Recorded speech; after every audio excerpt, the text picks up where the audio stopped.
जय श्री कृष्णा। राधे राधे। सभी श्रद्धालु भक्तजनों को मेरा सादर प्रणाम है। आज आप सभी श्रवण करेंगे मंगलवार की व्रत कथा और आरती। राम भक्त पवन हनुमान जी बहुत दयालु है। वो अपना भक्तों पर वो तुरंत प्रसन्न हो जाते हैं और अपना भक्तों को संकट दूर कर देते हैं। इसलिए सभी लोग उन्हें संकट मोचन हनुमान जी कहते हैं। अंजनी पुत्रा हनुमान जी। तो आइए साथियों, हम सब मिलकर उनकी गाथा और आरती सुनते हैं। आज आप श्रवण करेंगे मंगलवार व्रत कथा। श्री हनुमान जी की महिमा।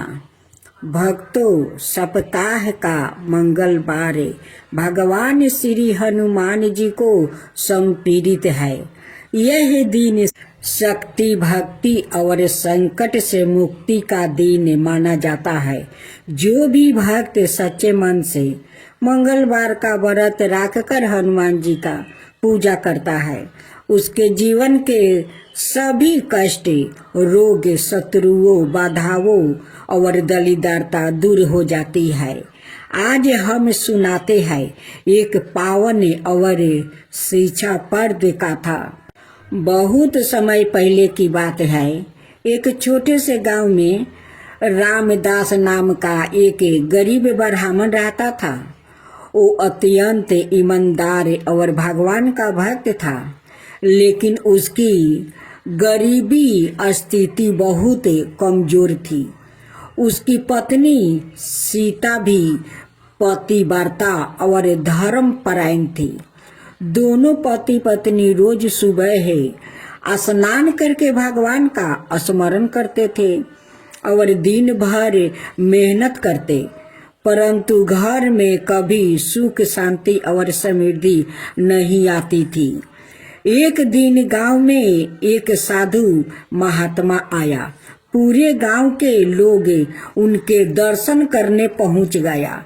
रामदास और उसकी पत्नी भी उनके पास गई।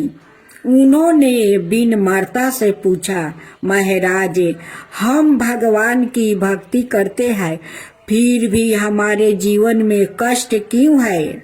महात्मा जी मुस्कुराए और बोले, तुम मंगलवार का व्रत रखो, श्री हनुमान जी की आराधना करो, लाल फूल, सिंदूर और लड्डू पेड़ा का भोग लगाओ।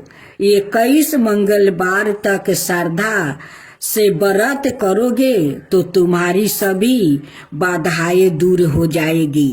रामदास और उसकी पत्नी सीता ने उसी दिन से व्रत आरंभ कर दिया। अब व्रत की परीक्षा। पहले मंगलवार को उन्होंने उपवास रखा, हनुमान चालीसा का पाठ किया और लड्डू पेड़ा का भोग लगाया। दिन अच्छे से बीत गया। दूसरे मंगलवार को अचानक रामदास बीमार पड़ गया। पड़ोसियों ने कहा, यह सब व्रत का परिणाम है, छोड़ दो। लेकिन सीता ने, वो बहुत निडर थी, विश्वास से कहा, नहीं, यह तो परीक्षा है। तीसरे मंगलवार को घर में अनाज समाप्त हो गया। खाने के लिए कुछ भी नहीं था। फिर भी उन्होंने जल पीकर व्रत रखा और भगवान का नाम लिया। ऐसे ही कई कठिनाइयां आई, कभी अपमान, कभी बीमारी, कभी धन की कमी, लेकिन दोनों ने हिम्मत नहीं हारा। अब हनुमान जी की कृपा। 21वां मंगलवार की रात जब दोनों पूजा कर सो रहे थे, तभी उनके सपने में तेज प्रकाश हुआ। सवाए श्री हनुमान जी प्रकट हुआ। उनके शरीर से दिव्या आभाव निकल रही थी। उन्होंने कहा, बस तुम्हारी श्रद्धा और धैर्य से मैं अत्यंत प्रसन्न हूँ। तुमने हर कठिनाइयों में मेरा विश्वास नहीं छोड़ा है। अब तुम्हारे जीवन से दरिद्रता दूर होगी। अगली सुबह रामदास को मंदिर के पास एक थैली मिला। उसमें स्वर्ण मुद्राएं थी। पहले तो उसने सोचा कि यह किसी का धन है। उसने पूरे गांव में घोषणा करवाई, पर कोई लेने नहीं आया। तब समझ गया कि यह प्रभु की कृपा है। धीरे धीरे उसका जीवन बदलने लगा। वो धनवान तो बन ही रहा था, साथ ही दानशील भी बन गया। उसने गांव में एक सुंदर मंदिर बनवाया और हर मंगलवार भंडारे करवाने लगा। अब दूसरी प्रेरणादायक कथा। उसी गांव में एक और स्त्री थी जिसका नाम गौरी था। वो बहुत अमीर थी लेकिन अहंकारी भी थी। उसने रामदास की उन्नति देखी और सोचा, मैं भी व्रत रखूंगी ताकि और धन मिले। उसने व्रत तो रखा, पर मन में केवल लालच था। पूजा करते समय भी वो दूसरों की बुराई करती। एक दिन उसने व्रत के दिन झूठ बोलकर गरीबों को धुतकार दिया। रात में उसे सपना में हनुमान जी के दर्शन हुआ। उन्होंने कहा, व्रत केवल दिखावा नहीं, मन की शुद्धि और सेवा का मार्ग है। अगले दिन से गौरी ने अपना व्यवहार बदल दिया। उसने गरीबों की सहायता करनी शुरू किया। तब उसके जीवन में सच्ची शांति आ गई। साथियों, इस कथा से हमें शिक्षा मिलती है कि व्रत केवल भोजन ना करने का नाम नहीं है। सच्ची श्रद्धा, धैर्य और सेवा भाव ही भगवान को प्रिय है। कठिनाई भगवान की परीक्षा होती है। जो सच्चे मन से श्री हनुमान जी का स्मरण करता है, उसके सभी संकट दूर होता है। मंगलवार को प्रात स्नान करके लाल वस्तु धारण करे। हनुमान जी को लाल फूल, सिंदूर और चमेली का तेल अर्पित करे। लड्डू, पेड़ा या बूंदिया का भोग लगाए। हनुमान जी चालीसा और सुंदरकांत का पाठ करे। दिन भर संयम रहे और शाम को आरती करे। अब समापन। हे पवन सुत श्री हनुमान जी, जैसे आपने रामदास की दरिद्रता दूर की, वैसे ही हमारे जीवन से दुख, भय और संकट दूर कीजिए। हमें शक्ति, बुद्धि और भक्ति प्रदान कीजिए। बोलिए पवन सुत हनुमान जी महाराज की जय। घमंड हो गया था। उस काल में हनुमान जी के बल और पराक्रम की कीर्ति चारों दिशाओं में वो फैली हुई थी। जब शनि को हनुमान जी के संबंध में जानकारी प्राप्ति हुआ तो शनि बजरंग बली से युद्ध करने के लिए वो निकल पड़ा। एक शांत स्थान पर हनुमान जी अपने स्वामी श्री राम की भक्ति में लीन बैठा था। तभी वहां शनि देव आ गया और उन्होंने बजरंग बली को युद्ध के लिए ललकारा। युद्ध की ललकार सुनकर हनुमान जी शनि देव को समझाने का प्रयास किया, लेकिन शनि नहीं माने और युद्ध के लिए ऐलान कर दिया। अंत में हनुमान जी भी युद्ध के लिए तैयार हो गया। दोनों के बीच घमासान युद्ध हुआ। हनुमान जी ने शनि को बुरी तरह परास्त कर दिया। युद्ध में हनुमान जी द्वारा किए गए प्रहारों से शनि देव के पूरे शरीर में वो भयंकर पीड़ा हो रही थी।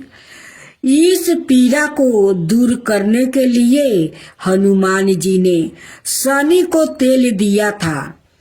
इस तेल को लगाते ही शनि देव की समस्त पीड़ा दूर हो गई थी। तभी से शनि देव को तेल अर्पित करने की परंपरा आरंभ हुआ। शनि देव पर जो भी व्याकृत तेल अर्पित करता है उसके जीवन की समस्त परेशानी दूर हो जाती है और धन अभाव खत्म हो जाता है। जबकि एक अन्याय गाथा के अनुसार जब भगवान की सेना ने सागर सेतु बांध लिया तब राक्षस इसे हानि ना पहुंचा सके, इसके लिए पवन सुत हनुमान को उसकी देखभाल की जिम्मेदारी सौंपी गई थी।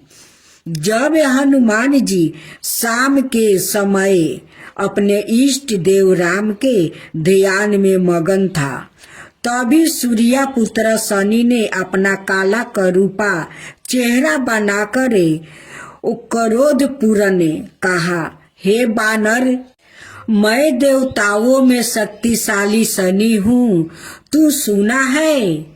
तुम बहुत बलशाली हो। आंखों खोलो और मेरे साथ युद्ध करो। मैं तुमसे युद्ध करना चाहता हूँ। इस पर हनुमान ने बिन मरता पूर्वक कहा, इस समय मैं अपने प्रभु को याद कर रहा हूँ। आप मेरी पूजा में विघ्न मत डालिए। आप मेरे आदरणीय है, कृपा करके आप यहाँ से चले जाइए। जब शनि देव लड़ने पर उतर आया तो हनुमान जी ने अपनी पोछ में लपेटना शुरू कर दिया था। फिर उन्हें कसना आराम कर दिया। जोर लगाने पर भी शनि उस बंधन से मुक्ति ना होकर पीड़ा से व्याकुल होने लगा। हनुमान ने फिर सेतु की परिक्रमा कर शनि के घमंड को तोड़ने के लिए पत्थरों पर पोछ को झटका दे देकर पटकना शुरू कर दिया। इससे शनि का शरीर लहूलुहान हो गया, जिससे उनकी पीड़ा बढ़ती गई। तब शनि देव ने हनुमान जी से प्रार्थना करने लगा कि मुझे बंधन से मुक्ति कर दीजिए। मैं अपने अपराध की सजा पा चुकी हूँ, फिर मुझसे ऐसी गलती नहीं होगी। तब हनुमान जी ने जो तेल दिया था उसे घाव पर लगाते ही शनि देव की पीड़ा मिट गई। उसी दिन से शनि देव को तेल चढ़ाया जाता है, जिससे उनकी पीड़ा शांत हो जाती है और वो प्रसन्न हो जाते हैं। शनि को तेल अर्पित करते समय ध्यान रखें यह बात। शनि देव की प्रतिमा को तेल चढ़ाने से पहले तेल में अपना चेहरा अवश्य देखे। ऐसे करने पर शनि के दोष से वो मुक्ति मिलती है। धन संबंधी कार्यों में आ रही रुकावट दूर हो जाती है और सुख समृद्धि बनी रहती है। तो बोलो शनि महाराज की जय। अब श्रवण करे हनुमान जी की आरती। आरती की जो हनुमान लला की, आरती की जो हनुमान लला की। दुष्ट दलन रघुनाथ कला की, दुष्ट दलन रघुनाथ कला की। जाके बल से गिर कापे, रोग दोष जाके निकट ना जाके। जाके बल से गिर कापे, रोग दोष जाके निकट ना जाके। अंजनी पुत्र महाबलदाई, संतन के प्रभु सार सहाई। अंजनी पुत्र महाबलिदाई, संतन के प्रभु सदा सहाई। आरती की जो हनुमान लला की, आरती की जो हनुमान लला की। देविया रघुनाथ पेठाए, लंका जारी सिया सुधिलाए। देविया रघुनाथ पेठाए, लंका जारी सिया सुधिलाए। लंका सुकोटि समुद्र सिखाई, जात पवन सुत बरन लाई। लंका सुकोटि समुद्र सिखाई, जात पवन सुत बरन लाई। आरती की जो हनुमान लला की, आरती की जो हनुमान लला की। लंका जारी असुर संहारे, सिया राम जी के काज सवारे। लक्ष्मण मूर्छिति पर सकारे, लाए सजीवने प्राण उबारे। लंका जारी असुर संहारे, सिया राम जी के काज सवारे। लक्ष्मण मूर्छिति पर सकारे, लाए सजीवनी प्राण उबारे। आरती की जो हनुमान लला की, आरती की जो हनुमान लला की। बैठी पताल तोरी जमिकारे, ओही रावण की भुजा उखारे। भई भुजा असुर दली मारे, दहिने भुजा संतनि तारे।